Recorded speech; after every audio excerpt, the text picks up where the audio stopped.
আসসালামু আলাইকুম। আমি ইমরান খান স্বাগতম জানাচ্ছি 90s স্কুলে। এসএসসি 2025 ব্যাচের শিক্ষার্থীদের জন্য ধারাবাহিকভাবে আমি কিছু ভিডিও আপলোড করব। তারই ধারাবাহিকতায় আজকে আমি তোমাদের সামনে উপস্থাপন করব জেনারেল ম্যাথ বইয়ের 2.1 এবং 2.2 এর একটি সৃজনশীল প্রশ্ন এবং চেষ্টা করব সেটা সমাধান করার জন্য। দেখো এখানে এক্সারসাইজ 2.1 এবং 2.2 এর একটা সৃজনশীলে দেওয়া আছে কি r equal to x, y যেন x belongs to a, y belongs to b এবং y less than 10 minus 2x এর মান দেওয়া আছে, b এর মান দেওয়া আছে, function of p equal to দেওয়া আছে। তো এইখান থেকে আমাদের ক নাম্বার সলিউশন করতে হবে। ক নাম্বারে কি বলেছে? ক নাম্বারে বলেছে হচ্ছে function of x equal to x cube plus K x square minus 4x minus 12 হলে কে এর কোন মানের জন্য function of minus 3 equal to 0 হবে। তো দেখো ক নাম্বার সমাধানে যদি আমরা যাই, এখানে কি দেওয়া আছে? দেওয়া আছে হচ্ছে function of x equal to x cube plus K x square minus 4x minus 12। শর্ত মতে আছে হচ্ছে function of minus 3 equal to 0। তো দেখো এখন এটা সমান আমরা কি লিখতে পারি, বা এই মানটা x cube plus K x square minus 4x minus 12 equal to 0, বা তাহলে এই এক্স এর মান কত? -3। তো -3 যদি আমরা বসাই তাহলে কি আসবে?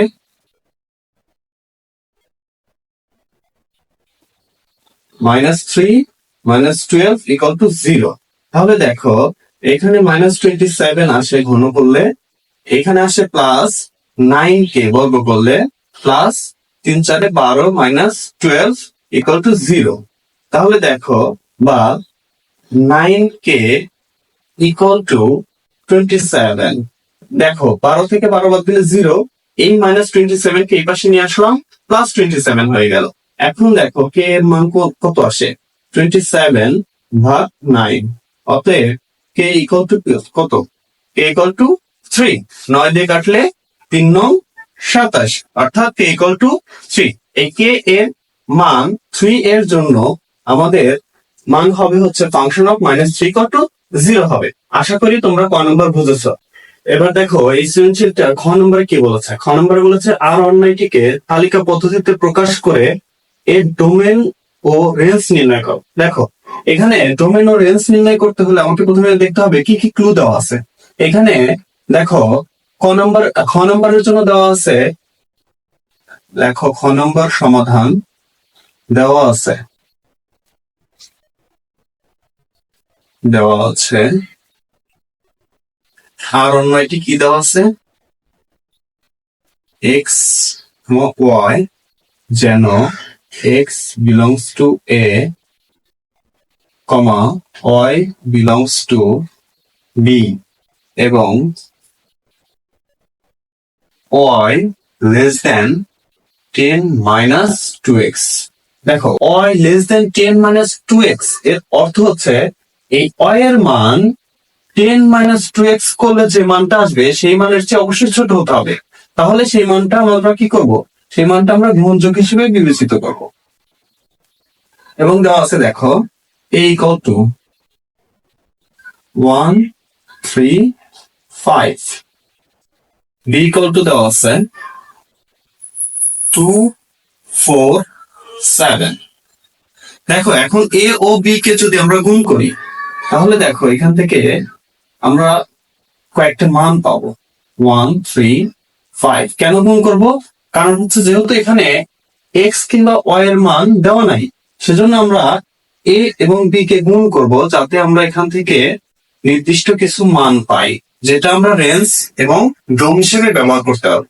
তাহলে দেখো এখানে সেকেন্ড ব্র্যাকেট হবে, শেষের সেকেন্ড ব্র্যাকেট, মাঝে যেগুলো গুণ করবো সেগুলো আসবে ফার্স্ট ব্র্যাকেটে। তাহলে 1 2 এটা একটা মান আসলো, 1 4 1 7। এরপর 3 দিয়ে গুণ করবো, দেখো 3 2 3 4 3 7। এরপরে আছে 5 5 দিয়ে গুণ করবো, দেখো 5 2 5 4। এরপর আছে কি 5 7। দেখো এখানে আমরা 1 2 3 4 5 6 7 8 9টা মান পেয়েছি। এখন এখানে দেখতে হবে যে এই মানগুলোর মধ্যে কোন মানগুলো এই শর্তের সাথে মিলে যায়। দেখো এক্ষেত্রে 3 4 3 7 5 2 5 4 5 7 গ্রহণযোগ্য নয়। কারণ প্রতি ক্ষেত্রে y less than not 10 minus 2x। দেখো এটা কিভাবে হলো, এখন যদি আমরা কোন একটা মান 3 4 3 7 5 2 5 4 5 7 এর মান যদি আমরা এই সমীকরণটাতে বসাই তাহলে কি আসবে? দেখো y less than 10 minus 2x, তার মানে হচ্ছে y less than 10 minus 2, x এর মান যদি আমরা 3 বসাই তাহলে কি আসছে? দেখো 3, বা y less than 10 minus 6, বা y less than 4। তার মানে y এর মান আসতে হবে 4 এর চেয়ে ছোট। দেখো এখানে 4 আছে, 4 যেহেতু সমান না তার মানে এটা গ্রহণযোগ্য না। এবার যদি আমরা 5 দিই তাহলে আসবে 5 দুগুণে 10, 10 minus 10 মানে 0। 0 এর চেয়ে ছোট মান হলে অবশ্যই হতে হবে -1 -2 এরকম, কিন্তু এখানে আছে কি 7, তার মানে কি এই মানটাও গ্রহণযোগ্য হবে না। এরকম এই যে কয়টা আমি লিখেছি প্রত্যেকটার মানই গ্রহণযোগ্য হবে না, তোমরা একটু দেখে নিবে। এরপরে আসো, যেহেতু এই মানগুলো গ্রহণযোগ্য না তাহলে অন্যটি কি হলো? অন্যটি হলো হচ্ছে r equal to, দেখো 1 2 1 4 1 7 3 2। এই মানগুলো আমরা কি পাইলাম?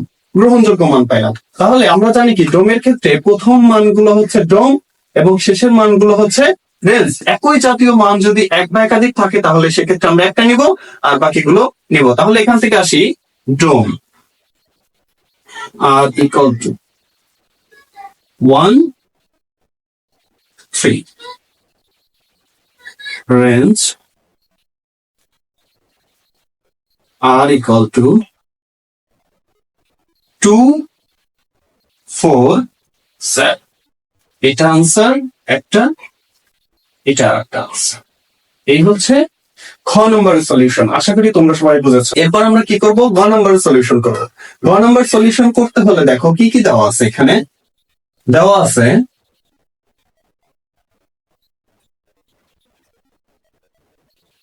আছে function of p equal to 3p square plus 5, নিচে দেওয়া আছে 3p square minus 5। দেখো এখানে বলা হয়েছে function of 1 by x square। তো প্রথমে আমরা function of 1 by x square মানটা যদি p এর জায়গায় বসাই তাহলে কি আসে? দেখো 3 into 1 by x square whole square plus 5, 3 into 1 by x square whole square minus 5। তাহলে এখান থেকে কি আসে?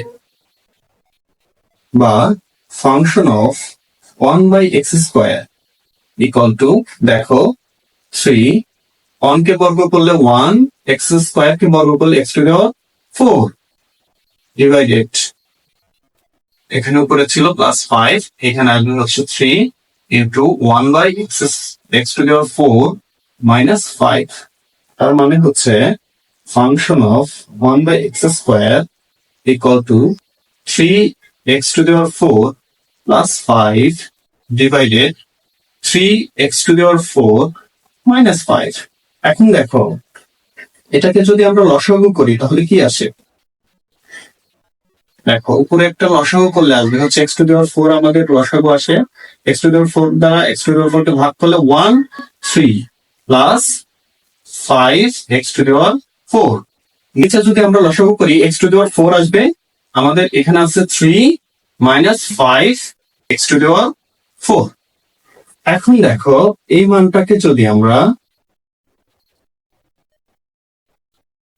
বিপরীতকরণ করে দিই তাহলে কি আসে, 3 plus 5 x to the power 4 divided x to the power 4 গুণন x to the power 4 divided 3 minus 5 x to the power 4। তাহলে এটা যদি কেটে যায় তাহলে এখানে কি মান আসে দেখো, বা function of 1/x square equal to 3 plus 5 x to the power 4 divided 3 minus 5 x to the power 4। তাহলে দেখো এটা একটা মান পেয়েছে। এখন যেহেতু আমাদের মান নির্ণয় করতে হবে হচ্ছে function of 1/x square plus 1 divided function of 1/x square minus 1 এর, সেহেতু দেখো এই মানটাকে যদি আমরা উভয় পক্ষকে যোজন এবং বিয়োজন করি তাহলে দেখো এটার মান আমরা পাবো কিভাবে।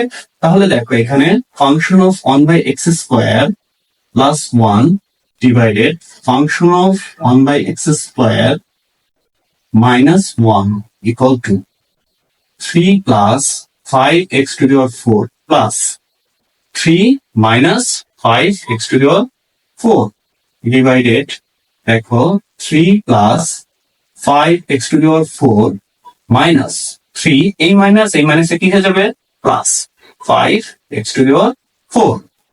তাহলে দেখো এখানে আমরা সাইড নোটে লিখে নিব উভয় পক্ষকে যোজন বিয়োজন করে। তাহলে দেখো এখানে কি আসে, function of 1/x square plus 1 divided function of 1/x square minus 1 equal two, দেখো এখানে 5x two the power 4 5x two the power 4 কাটা গেলে থাকবে হচ্ছে 6, 3 3 6, আর নিচে কি আসবে 3 বাদ গেলে থাকবে হচ্ছে 10x টু দি পাওয়ার 4। এখন এটাকে যদি আমি 2 দিয়ে কাটি 3, এখানে যদি 2 দিয়ে কাটি তাহলে আসবে 5, বা function of 1/x square plus 1 divided function of 1/x square minus 1 equal to 3 divided 5 x to the power 4। এটাই হচ্ছে আমাদের আনসার। এই হচ্ছে আমাদের দ্বিতীয় অধ্যায়ের টোটাল সৃজনশীলতার আনসার। আশা করি এসএসসি 2025 ব্যাচের শিক্ষার্থীদের জন্য এই সৃজনশীলটি অবশ্যই কাজে লাগবে, এবং তোমরা যদি এই সৃজনশীলটা বারবার প্র্যাকটিস করো বা এই টাইপের যে ম্যাথ গুলো আছে সেগুলো যদি প্র্যাকটিস করো, আশা করি দ্বিতীয় অধ্যায় থেকে যে সৃজনশীলটাই আসুক না কেন তোমরা অনায়াসে সেটা সলভ করতে পারবে। তো ধন্যবাদ সবাইকে। যদি আমার এই ভিডিওটা তোমাদের ভালো লেগে থাকে তাহলে অবশ্যই আমার চ্যানেলটিকে সাবস্ক্রাইব করবে। আসসালামু আলাইকুম ওয়া রাহমাতুল্লাহ।